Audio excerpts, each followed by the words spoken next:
there's two types of ways to make money. One, let's consider money butterflies for the sake of the illustration, right? So let's say you want to catch butterflies. Butterflies equate to dollars. There's two ways that you can gather butterflies. The first way is build a net, right? Build a massive net. It doesn't matter how optimized the net is. It doesn't matter how sophisticated it is.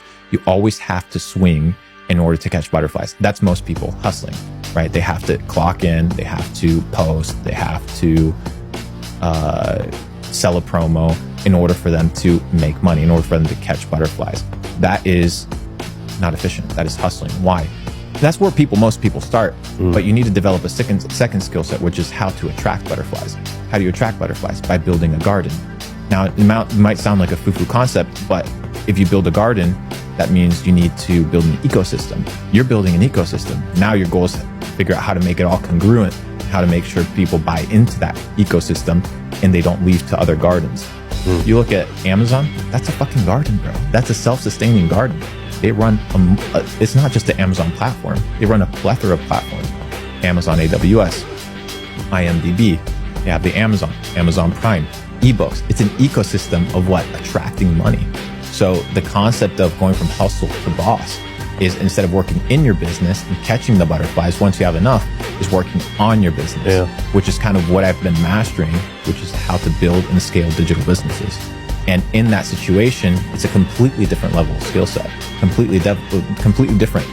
And the big thing that I learned when I started making my money was, I was saying to some buddies today, I said, my big epiphany, my big humbling moment was, I was a poor guy with money. And what I meant by that was, my mental framework was the mental framework that I was brought in, which is, you need to hustle, you need to work, you need to get a job. And I was taking that same philosophy, but just as a self-employed individual, because if I stopped working, the money would stop coming. That's the realization I had.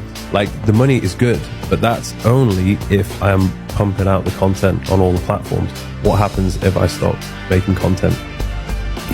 And that's where working on the business and building a garden that is kind of self-sustaining, because you have different aspects to it that cross-pollinate, comes in. So you build the loyal following, whatever, if it's a product, if it's a clothing line, if it's a subscription, whatever it may be, it applies for a plethora of niches.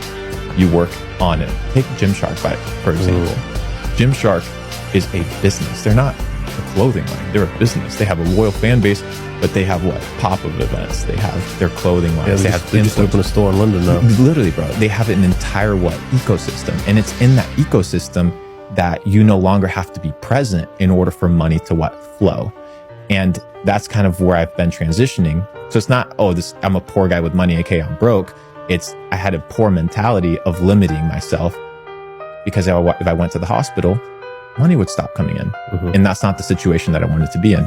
So to answer your question once again, the biggest skill set that I've developed, or that I would say is my top tier kind of skill set, is building and scaling digital businesses. What do you think is the number one mistake that a lot of these entrepreneurs are making when they think, they watch all these videos from Mangazi, maybe they're watching you, a few other people, like, right, okay, I'm going to start a drop shipping business or an agency.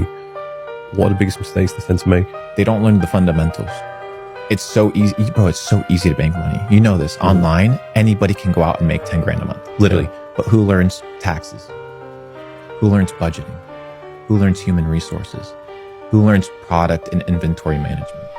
Who learns scaling and operation? Who learns systems building? Nobody learns those things, because they're the boring parts of the business. And if you don't learn them, you're going to crash. The last thing you want to be is a person that pumps cash but has no ability to retain it. You don't want to be that guy. If you don't understand how to file taxes, if you don't understand how to budget your business. I was talking with a guy in Singapore. He's the son, the former president of Singapore, probably worth a couple $1 billion. He's in real estate development. He's done over 2,500 real estate development projects in Singapore.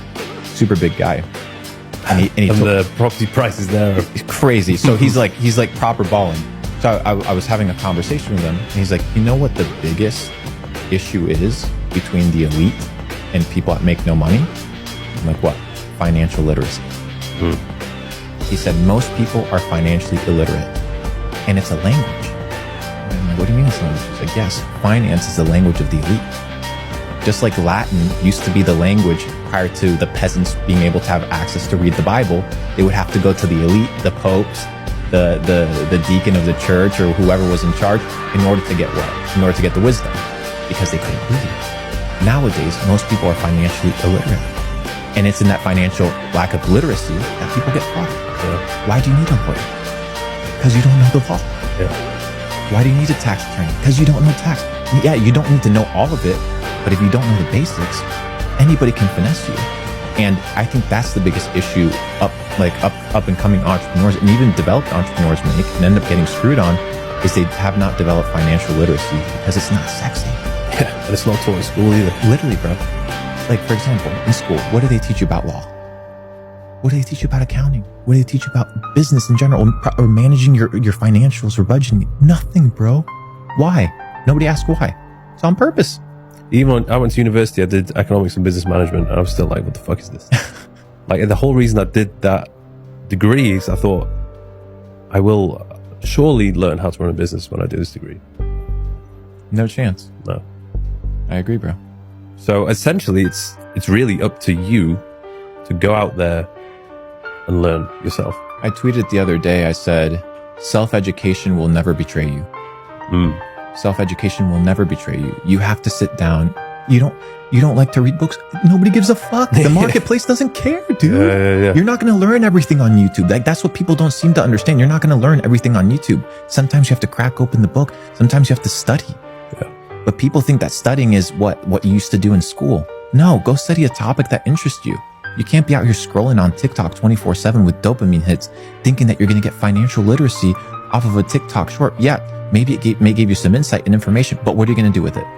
It's the foundation, or it may be a data set or a clue to continue learning. But what, you're relying off of a piece of TikTok information, even with our own content, to build your life upon it? No, you have to become self-educated, because most of the education that we have is education of the system. It's not self-education, it's indoctrination. And we despise that. And most people at the age of 6, they're not good at math, and they get told, oh, you're not good at math at the age of fucking 6. Yeah. So they grow up their entire life saying, I'm not good at math. I'm not good at reading. So their entire life, they don't develop foundational skills to live their life. You need a foundation. Unless you have a foundation, you cannot build anything sustainable on top of it.